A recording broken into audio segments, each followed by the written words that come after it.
யாக்கோபின் பிரயாணம். அதிகாரம் 28. ஈசாக்கு யாக்கோபை அழைத்து அவனை ஆசீர்வதித்து, நீ கானானியருடைய குமாரத்திகளில் பெண் கொள்ளாமல் எழுந்து புறப்பட்டு பதான் அராமில் இருக்கிற உன் தாயினுடைய தகப்பனாகிய பெத்துவேலுடைய வீட்டுக்கு போய் அவ்விடத்தில் உன் தாயின் சகோதரனாகிய லாபானின் குமாரத்திகளுக்குள் பெண் கொள் என்று அவனுக்கு கட்டளையிட்டான்.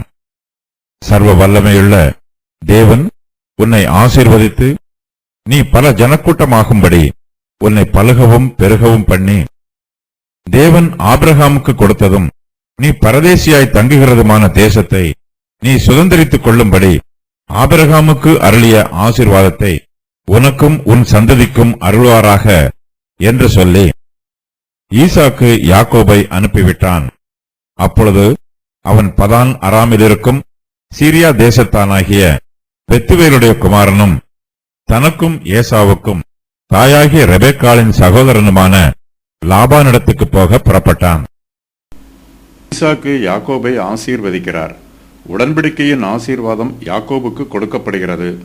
யாக்கோபு சிரேஷ்ட புத்திரபாக ஆசீர்வாதத்தை பெற்றுக்கொண்டவுடன் தன்னுடைய தேசத்தில் தங்க முடியாமல் பதான் அராமுக்கு ஓடிப்போகிறார். யாக்கோபு சீரியா தேசத்திற்கு ஓடிப்போகிறார். யாக்கோபு சீரியா தேசத்துக்கு ஓடிப்போய் இஸ்ரவேல் ஒரு பெண்ணுக்காக ஊழியம் செய்து ஒரு பெண்ணுக்காக ஆடு மேய்த்தான். ஓசியா 12:12. ஈசாக்கு யாக்கோபை ஆசீர்வதிக்கும் போது, தேவன் உனக்கு மிகுந்த தானியத்தையும் திராட்சை ரசத்தையும் தந்தருளுவாராக என்று சொன்னார். ஆனால் யாக்கோபோ தன் தேசத்தை விட்டு ஒன்றுமில்லாமல் வெறுமையாக போகிறார். ஈசாக்கு யாக்கோபை ஆசீர்வதிக்கும் போது, ஜனங்கள் உன்னை சேவிக்கவும் ஜாதிகள் உன்னை வணங்கவும் கடவர்கள், உன் சகோதரருக்கு எஜமானாய் இருப்பாய் என்று சொன்னார். ஆனால் யாக்கோபு இப்போது தன்னுடைய மாமன் வீட்டிலே வேலை செய்ய போகிறார். யாக்கோபு அங்கே மிகவும் கடினமாய் வேலை செய்ய வேண்டும். யாக்கோபுக்கு சொல்லப்பட்ட ஆசீர்வாதம் வேறு, ஆனால் அவருடைய வாழ்க்கையில் நடைபெறுகிற சம்பவம் வேறு. யாக்கோபு ஏசாவின் சிரேஷ்ட புத்திர பாகத்தை வஞ்சனையினால் கிரயத்திற்கு வாங்கினார். அவர் தன் தகப்பன் ஈசாக்கை வஞ்சித்து உடன்படிக்கையின் ஆசீர்வாதத்தை பெற்றுக்கொண்டார். யாக்கோபுக்கு சிரேஷ்ட புத்திரபாக ஆசீர்வாதம் உறுதி பண்ணப்படுகிறது. ஆனால் அந்த ஆசீர்வாதத்தை யாக்கோபால் அனுபவிக்க முடியவில்லை.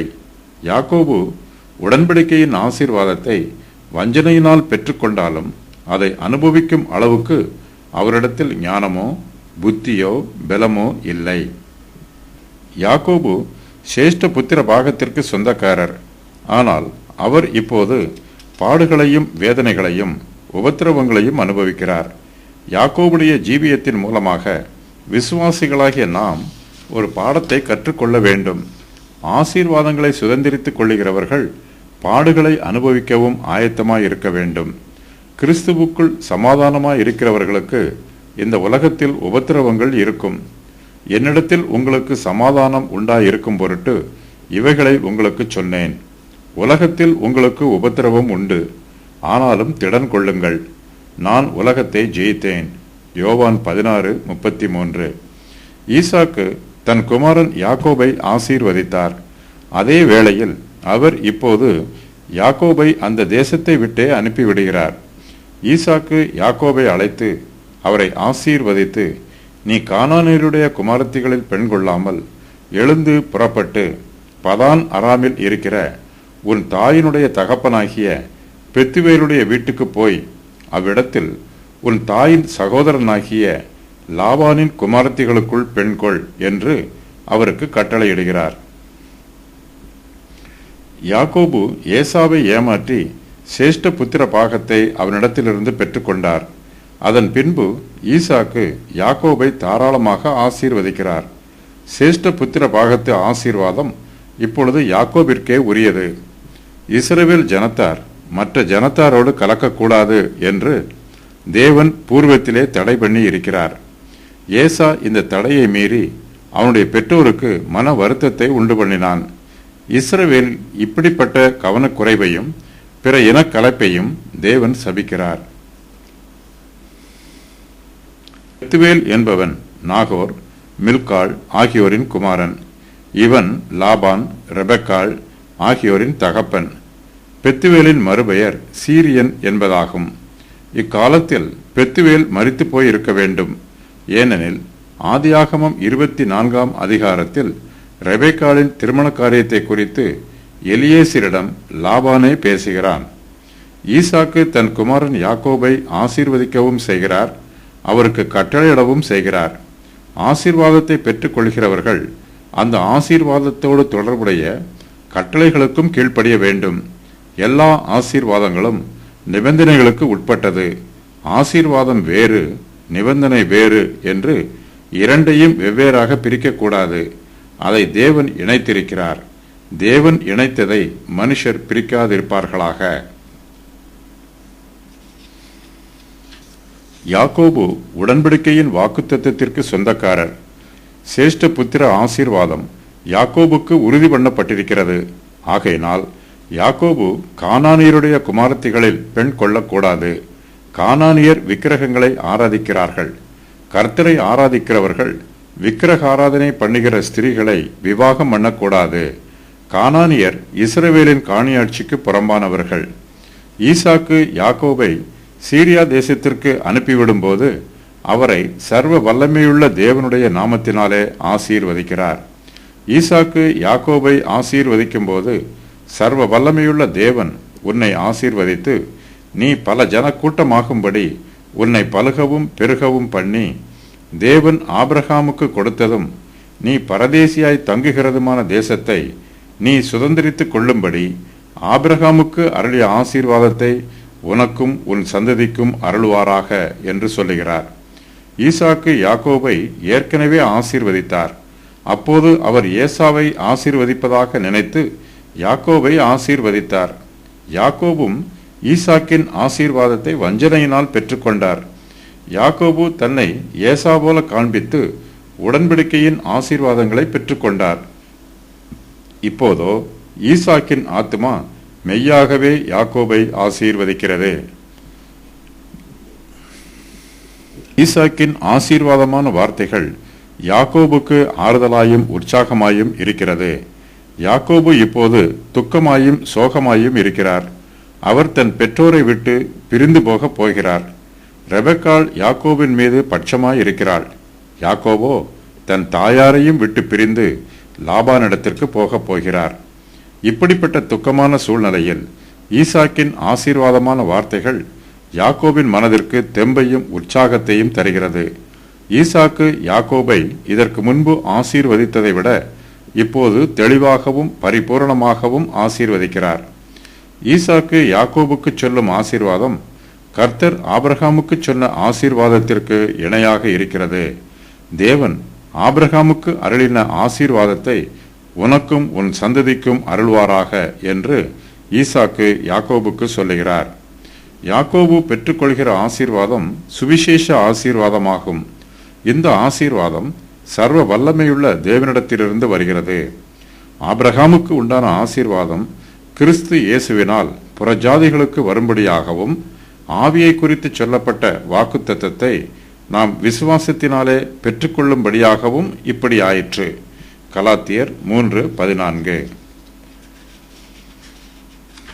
இஸ்ரவேலின் தேவனாகிய கர்த்தர் இஸ்ரவேலின் முற்பிதாக்களுக்கு தம்மை வெளிப்படுத்திய போது சர்வ வல்லமையுள்ள தேவனாக தம்மை வெளிப்படுத்தினார். சர்வ வல்லமையுள்ள தேவன் என்னும் நாமத்தினால் நான் ஆபிரகாமுக்கும் ஈசாக்குக்கும் யாக்கோபுக்கும் தரிசனமானேன்.